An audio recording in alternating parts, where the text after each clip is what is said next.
اوس که د منظره مخکې خبره ما وکړه چې که فرض کې سړی په خپله باندې د اختر لمونځ کوي او د قرباني په خپله باندې د اختر د منظره مخکې وکړه دوباره به کوي.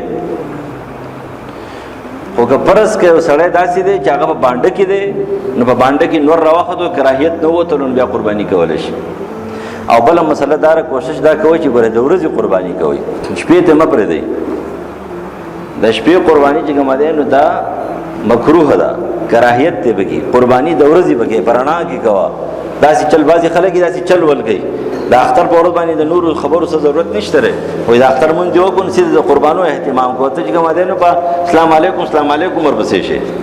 سیده چې کومه دی نه خپل قرباني ته جامې بدلوه ورځه. د دې وجې د غټ اختر مونځ چې کومه دی د ورکوټي اختر نه به مخکې کې. د ورکوټي اختر مونځ به نبي علیه السلام چې دوه نیزې به کله نور اوچت شو نو کوو به، او د غټ اختر مونځ چې کله به یو نیزه اوچت شو نو کوو به. صحیح بخاري حدیث دی، امهات المؤمنین عائشه رضی الله عنها فرمایي. نو د غټ اختر د مونځ د دې لپاره په جلتۍ باندې نه دی چې ته بس مونځ وکړې بیا ګرځې، نه بس مونځ وکړه سیده خپل د قرباني اهتمام کوه. او که ډېر وږی شوی نو غوره خبره خو دا دی د قربانۍ په غوښه باندې چې دی نو ته څه وکړې. دا کومه روژه چې ورته وایي روژه خو نه ده، لغوي روژه ده، خو لیکن دا 9 روژې دي نیولې دي. دا د ذوالحجې د روژو د نفلونو د ذکرونو د تکبیراتو ډېر لوی ثواب دی. دا دې نیولې دي نو ته ورسره الله سمه چې کومه دی نو څه کوه خوراک مه کوه. او چې د اختر مونځ دې وکړو بس قرباني زر وکړه او بیا د هغې نه څه شی پوخ کړو په هغه باندې خوراک وکړه. دا مستحبه طریقه ده، یعنې دا څه فرض واجب نه دي، خو دا مستحبه طریقه ده. دې ته ویل کېږي ایام التشریق ته ویل کېږي.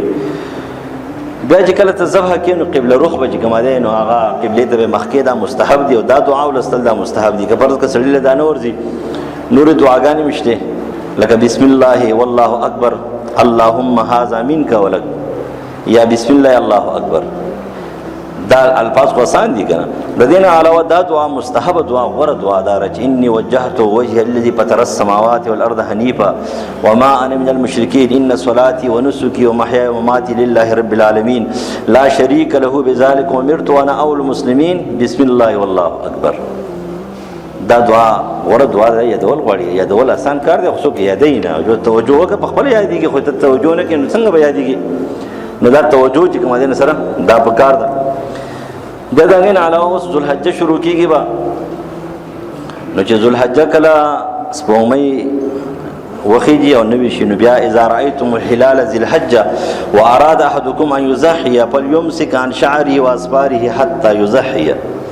دا صحیح حدیث دی، صحیح مسلم نقل کړی دی، نور کتابونو کې دی.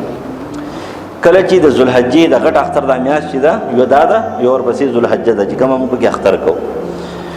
نو چې دلته کله سپوږمۍ نوي شي نو بیا چې کوم انسان د قربانۍ اراده کوي نو هغه به خپل نوکونه ویښتا وغیره دا نه اخلي. خو یو خبره یاد ساتئ به دې کې ډېر لوی ثواب دی، ډېر لوی ثواب دی، ټیک خبره ده. خو که فرض که ستا څلوېښت ورځې د نوکونو پوره شوي بیا به نوکونه کټ کې یاره ویښتو دا دغه شوي نو دا به کې.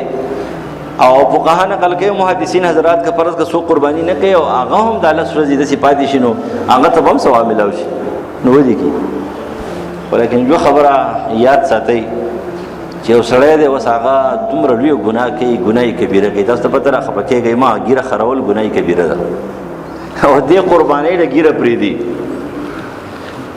اوس ذوالحجه 10 ورځې دي که نه نو دی وایي زه قرباني کوم او هلته په حدیث کې دي. نو هلکه دلته خو تا دا اول دی چې په دې حدیث کې دا خبره ده چې کله یو سړی قرباني کوي اراده د قرباني نو د ذوالحجې د 10 ورځې د قربانۍ پورې دې کې به څه کوي یخته مخته او نوکونه مکونه نه اخلي.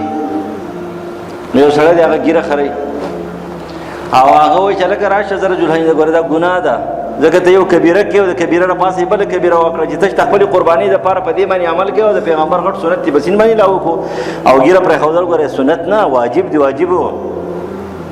په 1.5 لک صحابو کې چا ګیره نه خرولې ده او نه داسې برش ته جوړ کړی دی. ښه ښایستې ګیرې پرېښې دي مسلمان یې.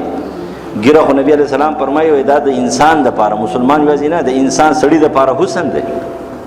نو ګوره دا یو خبره یاد ساتئ ګوره که تاسې په دغې نیت پرېږدئ نو ګوره داسې ځان له دوکه ورکوي دا ګناه راپاسه ګناه ښایسته ګیرې پرېږدئ. اوس موقع ده په دې موقع کې چې د چا چې کوم دی دا قربانۍ اراده شته او که نشته نو ګیرې پرېږدئ. ګیره پرېښودل پکار دی په خپل ځای باندې په ټول 12 مهینې کې حکم دی. نو لہذا چې کوم سړی اراده د قربانۍ لري دا خبره پکې یاد ساتئ.